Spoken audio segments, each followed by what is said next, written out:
সুন্নাহ বা দ্বীনের এই পরিভাষাগুলো নিয়ে।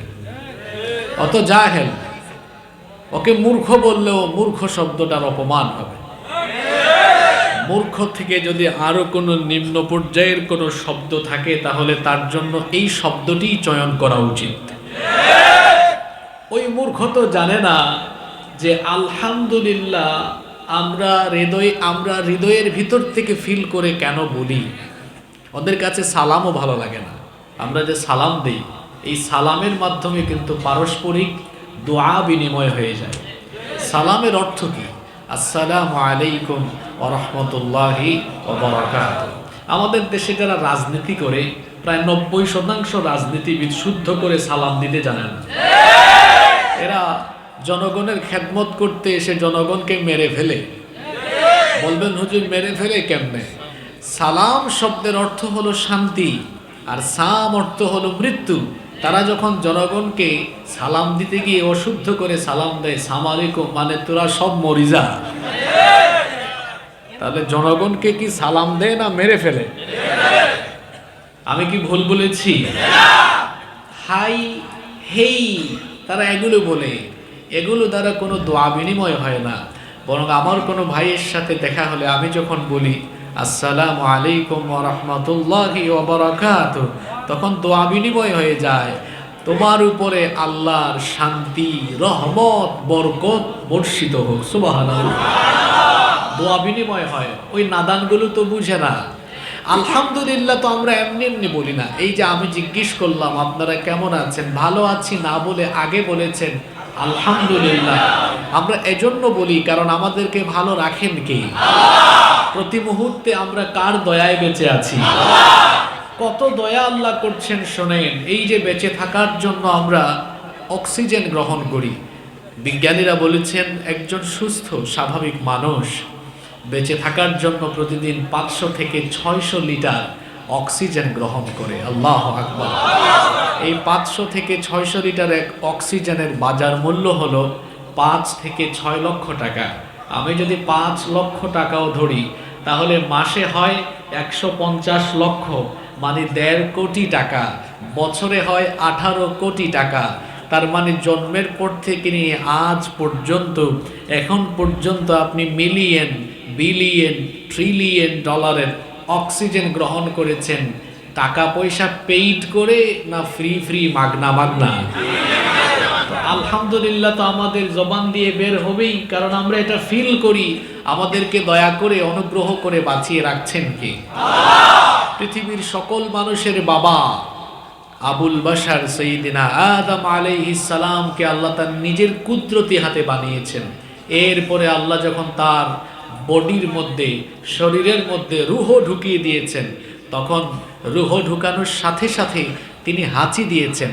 আর হাঁচি দেওয়ার সাথে সাথেই তার জবান দিয়ে বের হয়েছে আলহামদুলিল্লাহ। আমাদের বাবা হাঁচি দেওয়ার পরে আলহামদুলিল্লাহ বলেছেন কেন? আজকের বিজ্ঞানীরা কষ্ট করে গবেষণা করে এটা খুঁজে পেয়েছে যে আলহামদুলিল্লাহ বলারও সাইন্টিফিক একটা কারণ আছে। কি কারণ? এই যে আমরা হাঁচি দেই, চিকিৎসা বিজ্ঞানীগণ বলেন একটা হাঁচি দেওয়ার মাধ্যমে হাঁচির সময় মানুষের নাক দিয়ে 160 মাইল বেগে বাতাস নির্গত হয়। আল্লাহু আকবার। আমি আসার সময় দেখেছি পথে অনেক মোটরসাইকেল, নিশ্চয়ই এখানে সেই ভাইয়েরা আছেন।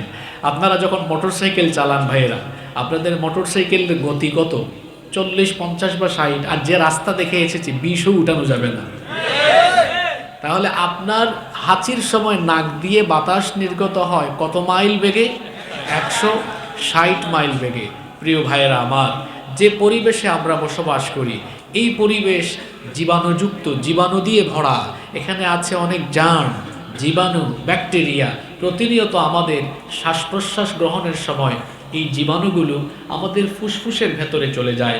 এই জীবাণুগুলো যদি বের করার ব্যবস্থা না করতেন তাহলে আমরা সবাই এই জীবাণুর কারণে অসুস্থ হয়ে মারা যেতাম। অথবা আমরা যদি এই জীবাণু পরিষ্কারের জন্য হাসপাতালে যেতাম, আমাদের বাপদাদা 14 গোষ্ঠীর সম্পদ বিক্রি করা লাগতো সপ্তাহে সপ্তাহে, মাসে মাসে এই ময়লা পরিষ্কারের জন্য। এজন্য আল্লাহ কি করেছেন? হাঁচির ব্যবস্থা করেছেন। চিকিৎসা বিজ্ঞানীগণ বলেছেন মানুষ যখন একটা হাঁচি দেয় একটা হাঁচির সাথে 160 মাইল বেগে যখন বাতাস বের হয়, এক হাঁচির মাধ্যমে আমাদের ভেতরে জমে থাকা 3 থেকে 6,000 রকমের জীবাণু এক হাঁচি দিয়ে আল্লাহ বের করে দেয়। এখানে সুবহানাল্লাহ হবে না, হবে আলহামদুলিল্লাহ।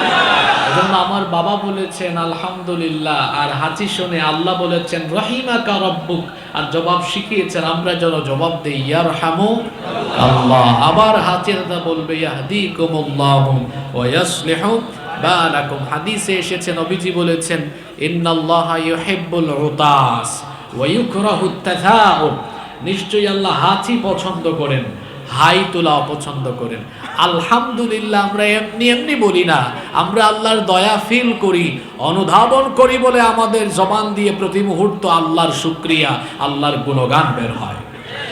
আমরা কক্সবাজারে গেলে, আমরা সমুদ্র সৈকতের সৌন্দর্য দেখলে, আমরা সিলেটের পাহাড়ি এলাকা কিংবা ঝর্ণা দেখলে, অথবা আমরা যখন আমেরিকায় গিয়ে, কানাডায় গিয়ে, অথবা আমরা যখন সেখানে গিয়ে নায়াগ্রা জলপ্রপাত দেখি বা আল্লাহর সৃষ্টির সৌন্দর্য দেখলে, আমরা বেঈমানদের মতো ওয়াও, ফ্যান্টাস্টিক, অ্যামেজিং বলি না। আমরা মুমিনের মতো, ইমানদারের মতো আমাদের জবান দিয়ে তখন আল্লাহর প্রশংসা, মহানত্ব, বিরাটত্ব সূচক শব্দ বের হয়। আমরা তখন বলি আল্লাহু আকবার, সুবহানাল্লাহ, মাশাআল্লাহ। আমরা জানি ফুলের প্রশংসা হয় না, সাগরের প্রশংসা হয় না, ঝর্ণা পাহাড়ের প্রশংসা হয় না, বরং প্রশংসা হয় এগুলোর কারিগরের, আর এগুলোর সুন্দর করে যিনি বানিয়েছেন। জোরে বলেন তো তিনি কে? দুনিয়া সুন্দর, মানুষ সুন্দর, আসমান সুন্দর, জমিন সুন্দর, সুন্দরে সুন্দরে পাল্লা, জানি না কত সুন্দর তুমি আল্লাহ, জানি না কত সুন্দর তুমি আল্লাহ। সুবহানাল্লাহ। আরে বঙ্গবন্ধু এদেশের স্বাধীনতার আহ্বান করার সময় ভাষণ দিয়েছিলেন, রক্ত যখন দিয়েছি রক্ত আরো দেব, এদেশের মানুষকে মুক্ত করে ছাড়বো ইনশাআল্লাহ। যে সকল ইসলাম বিদ্বেষী বাম রামদের ইনশাআল্লাহ, আলহামদুলিল্লাহ আর মাশাআল্লাহ, সুবহানাল্লাহ শব্দগুলোতে জ্বালা পোড়া, এদেরকে বলবো এই দেশের স্বাধীনতার মহান স্থপতি যিনি, তিনিও ইনশাআল্লাহ শব্দ চয়ন করে মানুষকে স্বাধীনতার ডাক দিয়েছেন। সুতরাং এই দেশের মানুষের ধর্মীয় সেন্টিমেন্ট বঙ্গবন্ধু বুঝতে পেরেছেন, তোরা বুঝতে পারিস নাই। মনে রাখতে হবে এই দেশের মানুষ ইসলামকে ভালোবাসে, ইসলাম বিদ্বেষ ছড়িয়ে এই দেশে কেউ টিকে থাকতে পারবে না। আর বঙ্গবন্ধু এদেরকে সাইজ করতে পারেন নাই, আমরা আর কেমনে সাইজ করব? তিনিও তো ইনশাআল্লাহ বলেছেন। আমরাও বলি তোরা তোদের জ্বালাপুরা নিয়ে মরে যা, আমাদের কোনো আপত্তি নাই। আমরা এই শব্দগুলো ব্যবহার করছি, আমাদের তরুণ প্রজন্ম এই শব্দগুলোর ব্যবহার আগামীর দিনে আরো বাড়িয়ে দিবে ইনশাআল্লাহ।